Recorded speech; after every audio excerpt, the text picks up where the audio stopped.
Hemos llegado ya al último capítulo, el 20º capítulo de esta historia de la Iglesia Católica. Desde aquel anuncio que el arcángel Gabriel hizo a la Virgen María, el anuncio de que había sido la elegida como Madre del Señor, el Señor de la historia, hemos llegado a los últimos tiempos, a narrar aquello que ha sucedido en este último siglo de historia. Hemos dispuesto de poco tiempo y sobre algunos temas hemos tenido que resumir. Nuestro objetivo era hacer crecer la conciencia de pertenencia a la historia de la Iglesia Católica, en la cual cada uno está llamado a vivir en esta historia, a ser protagonista de la misma, a participar de la historia de la salvación que se inserta y está dentro de la historia de la Iglesia. Si Dios es Padre de todos los hombres, la Iglesia es la Madre, es nuestra Madre. Conocerla, profundizar, saber cuál es nuestro recorrido, creo que nos convierte en cristianos y católicos adultos, capaces de caminar con la cabeza bien alta, que saben decir de verdad a los demás dónde han nacido y cuál es el seno dentro del cual son generados continuamente. En estos 20 capítulos nos hemos encontrado con muchos personajes, hombres y mujeres. Hemos encontrado muchos católicos que han gastado su vida y podemos todavía escuchar aquel grito, aquellas palabras acertadísimas de Juan Pablo II. No tengáis miedo, abrid las puertas a Cristo. Podríamos decir, no tengáis miedo, conozcamos la historia de nuestra Iglesia. Es el año 1903. En el cielo vuelan los primeros dirigibles. En América, los hermanos Wright hacen volar el primer aeroplano. Henry Ford funda su fábrica de automóviles e irrumpe la era moderna en la vida cotidiana. En agosto de 1903, el Papa es Pío X. El patriarca de Venecia, cardenal Giuseppe Sarto, llega al solio pontificio tomando el nombre de Pío X.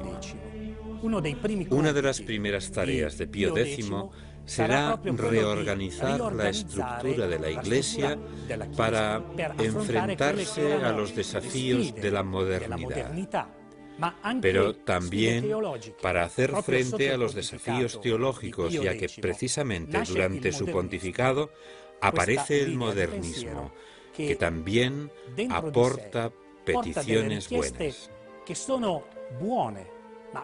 Pero, como siempre sucede, si se llevan las cosas al extremo, pueden degenerar. Y Pío X se ve obligado a publicar en 1907 una encíclica en la que condena precisamente el modernismo. En esta Europa suceden acontecimientos que la sacuden. Estamos en 1914. En Sarajevo, Francisco José y su esposa son asesinados. Esta es la chispa que desencadena la gran masacre que será la Primera Guerra Mundial. Pocos meses más tarde, el 3 de septiembre de 1914, era elegido Papa Benedicto XV. El Papa Benedicto XV se encuentra con la difícil situación creada por la Primera Guerra Mundial. En las trincheras de Europa mueren cada día miles de personas. Es una locura que parece no tener fin. Se suceden las atrocidades que crean cada día nuevas viudas y huérfanos. La misericordia parece no tener cabida. Entre el alambre de espinos y las trincheras se juega el destino de la civilización y las ideas. El Papa Benedicto XV declara a la Santa Sede neutral, pero neutralidad no significaba indiferencia respecto a lo que estaba sucediendo en los campos de batalla, donde son ya incontables los muertos por ambas partes. El Papa Benedicto XV exhorta a los católicos y a todos los que desean la paz entre los hombres para que trabajen porque finalice el conflicto que durará hasta el año 1918. En 1919 bendecirá la fundación del Partido de los Católicos, creado por don Luigi Sturzo, que trata de oponerse al naciente fascismo de Benito Mussolini. Este le obligará al exilio en Estados Unidos hasta la caída del fascismo. El Papa Benedicto XV no pudo terminar el programa que había comenzado. La muerte le llegó por sorpresa el 22 de enero de 1922.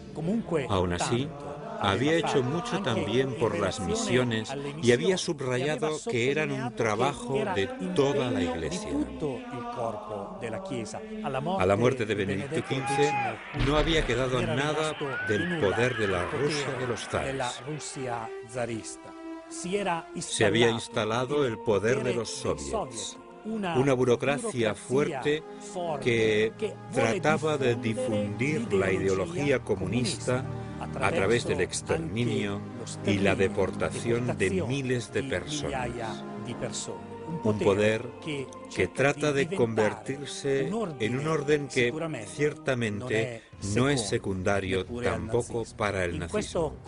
En este complejo escenario en el que el comunismo y el fascismo buscan la hegemonía del poder mundial, llega al trono de Pedro el Papa Pío XI, el día 12 de febrero de 1922.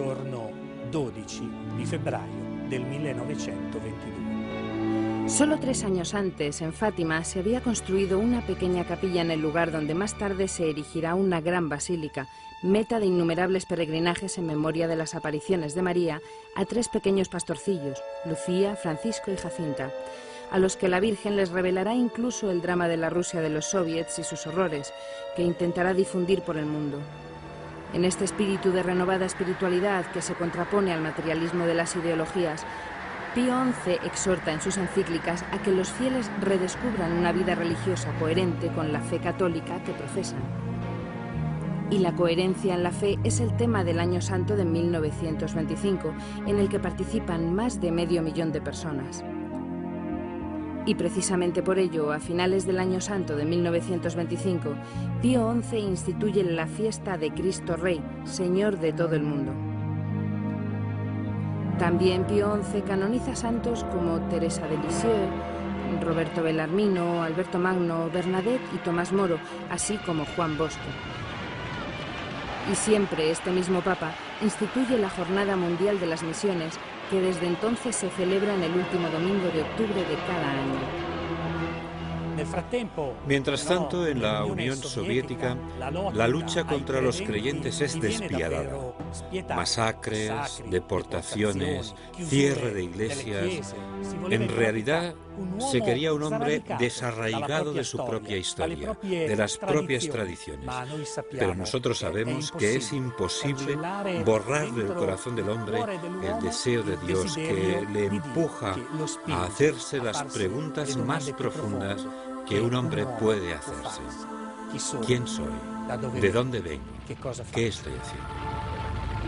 Aquellos años entre 1920 y 1930 se ven surcados por una gran crisis que afecta a toda la economía.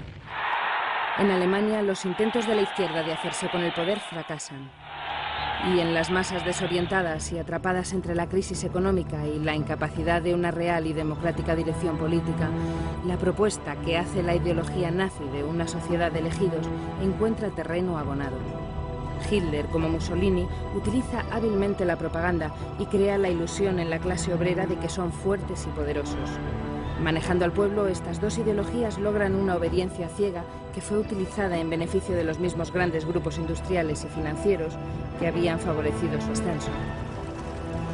Y en aquellos años oscuros para la humanidad conservaron y acrecentaron su fuerza, indiferentes, si no cómplices, del exterminio de millones de hebreos. Los nazis trituran muertos en los campos de exterminio. Los comunistas aniquilan poblaciones y asesinan a cientos de miles de disidentes en los gulag del norte de Rusia. La guerra, la Segunda Guerra Mundial, aún no había comenzado, pero todo hace presagiar la tragedia a la que se verá arrastrado todo el planeta. En Italia, Pío XI, a través de la Acción Católica, trata de dar una respuesta a la inquietud que surge en el mundo católico. En Francia, muchos intelectuales, entre ellos Jacques Maritain y su esposa Raissa, dedican sus energías a ello. La pregunta podemos formularla así: ¿pueden los católicos dar una respuesta adecuada a la crisis que está atravesando el mundo?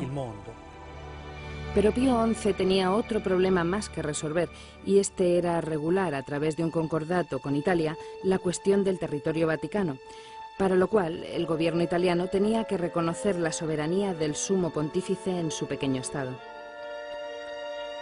El 11 de febrero de 1929, Mussolini y el cardenal Gasparri firman los Pactos Lateranenses. El Estado de la Ciudad del Vaticano tiene desde este momento pleno reconocimiento jurídico. 2 años antes de que terminase el pontificado de Pío XI, se leyó en todas las iglesias alemanas una encíclica del Papa que condenaba al régimen nazi. Era el 21 de marzo de 1937. En la encíclica se decía que ni raza ni pueblo pueden violar los derechos individuales de las personas.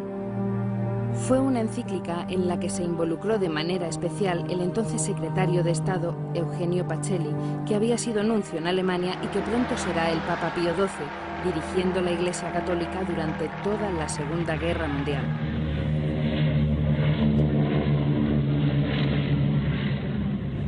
Millones de muertos, millones de hebreos inermes asesinados en las cámaras de gas y quemados en hornos crematorios. La bomba atómica casi fue el epílogo inevitable para reencontrar la paz en un planeta enloquecido, donde todos los horrores se justificaban en nombre de la locura ideológica nazi. En Italia, a la derrota del fascismo contribuyó un frente popular compuesto por todas las fuerzas democráticas que fundarán la República Italiana, en la cual los católicos, tanto en esta fase como en su reconstrucción, fueron uno de los factores determinantes. Al Papa Pío XII le sucedió en el trono de Pedro Juan XXIII, elegido en 1958.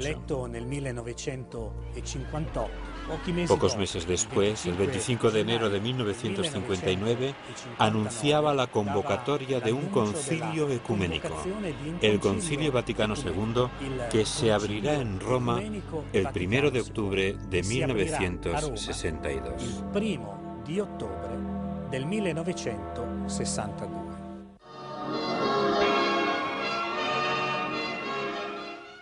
El 1 de octubre del año del Señor de 1962 se abre el Concilio Ecuménico Vaticano II. El Concilio Ecuménico es un órgano extraordinario de magisterio y gobierno que reúne solemnemente a todo el cuerpo episcopal de la Iglesia Católica bajo la presidencia y autoridad suprema del Pontífice de Roma. Junto a los pastores de las iglesias de reciente fundación, participan delegados de las comunidades cristianas más antiguas, que testimonian su larguísima historia con sus mismos ropajes. En el Concilio Vaticano II participaron 2.540 padres conciliares, procedentes de todo el mundo. La mayor participación que recuerda la historia de la Iglesia y la historia de los concilios de la Iglesia Católica. No era un concilio que tuviera que definir o condenar errores, sino un concilio que tenía que abrirse al mundo para posibilitar el diálogo con él, para que los hombres y las mujeres pudieran recibir de nuevo aquel anuncio que el Señor había dejado a su Iglesia.